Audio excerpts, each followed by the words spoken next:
हमेशा से ही विवादों में रहने वाला सिवान का दयानंद आयुर्वेदिक कॉलेज को लेकर बीजेपी के दिल्ली प्रदेश के नेता नीरज तिवारी ने बड़ा बयान दिया है।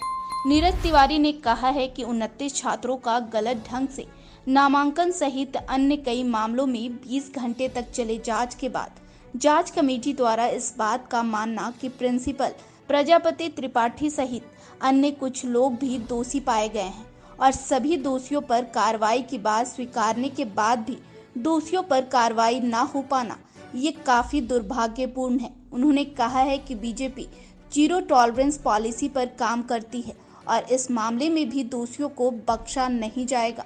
उन्होंने मांग की है कि जो लोग भी दोषी हैं उनके ऊपर कार्रवाई हो। अभी तक नहीं हुई। कार्रवाई में जो होती है उसकी कई तरह के प्रोसेस होते हैं।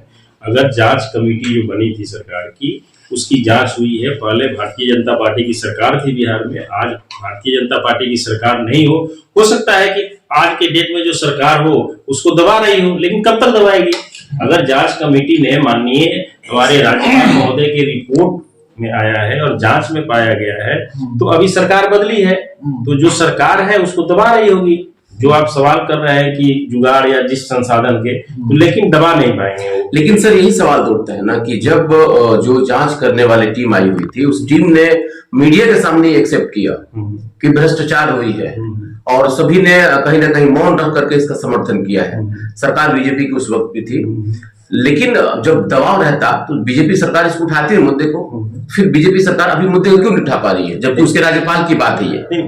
बीजेपी की सरकार थी जी, जिस समय ये जांच हुई, जांच तो बीजेपी ही करवाई जी बिल्कुल। जांच रिपोर्ट जो होता है, सरकार जब चेंज हुई तो सेक्रेटेरिएट में रिपोर्ट होगा, तो उस चीज पर एक्शन लेने का काम स्टेट गवर्नमेंट का होता है। हमारी सरकार चली गई है, बीजेपी का काम हो सकता है, लेकिन मुद्दा तो मैं तो आज भी बोल रहा हूँ कि अगर भ्रष्टाचार हुआ है ये चीज आ गया है और जांच कमेटी में भी जैसा आप लोग बोल रहे हैं कि जांच कमेटी ने इस चीज को एक्सेप्ट किया है, जांच कमेटी का रिपोर्ट मैं नहीं पढ़ा हूं, उस चीज को उन्होंने एक्सेप्ट किया है। अगर एक्सेप्ट किया है उन्होंने और रिपोर्ट में ये चीज है कि भ्रष्टाचार है, तो मैं पुनः आपको दोहरा रहा हूं कि भ्रष्टाचार के मुद्दा पर और जो भी चीज कोई भी व्यक्ति होगा, कितना भी ऊंचा रसूख वाला होगा, किसी भी दल का होगा, उसको एकदम जीरो टॉलरेंस पर हमारे माननीय प्रधानमंत्री जी काम कर रहे हैं और उनको जाना ही होगा। अभी वर्तमान सरकार में कई ऐसे मंत्री हैं जिनसे सवाल किया जा रहा है तो वो लोग कह रहे हैं कि सिर्फ सरकार बदली है लेकिन सिस्टम अभी भी वही है। तो क्या लग रहा है कि अगर दयानंद आयुर्वेदिक मेडिकल कॉलेज के पूरे अगर हम लोग परिप्रेक्ष्य में देखें तो अभी भी जो पूर्व मंत्री हैं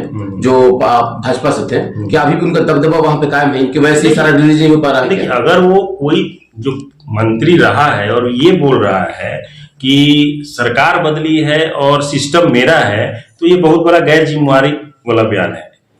हम पूरी जिम्मेवारी से कहते हैं कि सरकार बदली है और आज भाजपा की सरकार नहीं है और जो आज की सरकार है उसकी जिम्मेवारी एफआईआर कराए, अरेस्टिंग कराए, लेकिन अगर ऐसा कोई बोलते हैं तो उनका विचार है और ये गलत है। सर आप अपने स्तर से क्या प्रयास करेंगे इस पूरे भ्रष्टाचार के मामले को उजागर करने के लिए और जो दोषी है उनको सजा दिलाने? मैं अपने स्तर से इसमें मैं आपको बताया कि जो इस विभाग के विभागीय मंत्री हैं जो भारत सरकार में माननीय सोनेवाल जी, मैं उनसे मिला हूं। मैंने उनको, मेरे पास जब आवेदन आया कई छात्रों का, कई लोग मिले हमसे, तो मैं उनसे मिला और इस चीज का दिया, उन्होंने भी इस चीज को संज्ञान में लिया।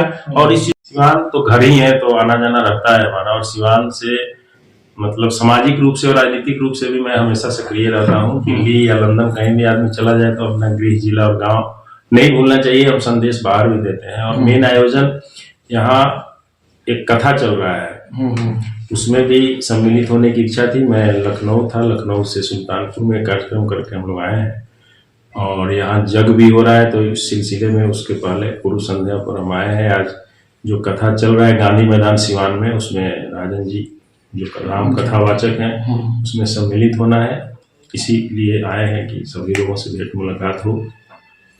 देखिए, सिवान की वर्तमान की जो राजनीति है वो मैं शुरू से कहते आ रहा हूँ पिछले 7-8 सालों से कि यहाँ नौजवान, छात्र, किसान और मजदूर और जो अंतिम पंक्ति में बैठा हुआ है जो बस्ती है उसकी राजनीति नहीं होती है, वो होनी चाहिए।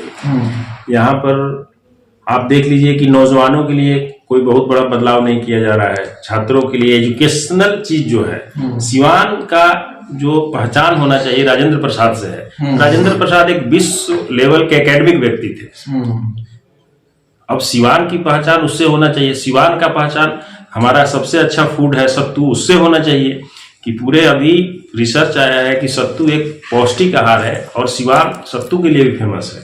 इस चीजों को हम लोग बोलते हैं और हम लोग ओपनली इसका मतलब कोई आता है, दिल्ली हम रहे या पटना रहे या सिवान, हम उससे स्वागत करते हैं। अच्छा, आप सब बता रहे हैं शैक्षणिक रूप से शिक्षा की जो स्थिति है, सिवान का एक गौरव और बहुत ही गरिमामयी इतिहास रहा है इस कॉलेज का, जिसका नाम दयानंद आयुर्वेदिक मेडिकल कॉलेज है। बिल्कुल बिल्कुल। स्थानीय स्तर पर कोई भी नेता भविष्य अभी आवाज नहीं उठाया, कुछ पिछले दिनों ने कुछ लोगों ने बोला था 4 साल पहले, दयानंद आयुर्वेदिक मेडिकल कॉलेज में भ्रष्टाचार की खबरों का आना बहुत आम बात है। आपकी क्या समझ है इस पर? 29 छात्रों का एडमिशन बिना नीट के हो जाना, शिक्षा माफियाओं के जो है मकड़जाल इस कॉलेज में कहा जा रहा है कि ये कॉलेज पूरा इस मकड़जाल से घिरा हुआ है, और तरह तरह की जो है खबरें आती हैं भ्रष्टाचार की। देखिए, इसमें माननीय राज्यपाल महोदय ने भी इसकी जांच कराई है और जहां तक मेरा नॉलेज है कि 20-20 घंटा 22-22 घंटा तक यहाँ इस कॉलेज में जांच हुआ है और भ्रष्टाचार तो है, ये स्पष्ट है। ये यहाँ से दिल्ली तक इस बात की चर्चा है कि भ्रष्टाचार है और माननीय प्रधानमंत्री जी का 0 टॉलरेंस है भ्रष्टाचार के मुद्दा पर। तो जो लोग भी इसमें संलिप्त हैं, चाहे वो कितना भी बड़े साजिश करता होंगे, कुछ दिनों के लिए बच सकते हैं, लेकिन मैं गारंटी के साथ कह रहा हूँ, सिवान में न्यू शू एम्पोरियम दे रहा है Naik, Adidas, Reebok, Puma, campus तथा अन्य सभी ब्रांड के जूते और चप्पल पर भारी डिस्काउंट। तो आज ही चले आइए Sadhu plaza opposite HDFC bank, Chhapra road, Siwan. अधिक जानकारी के लिए कॉल करें।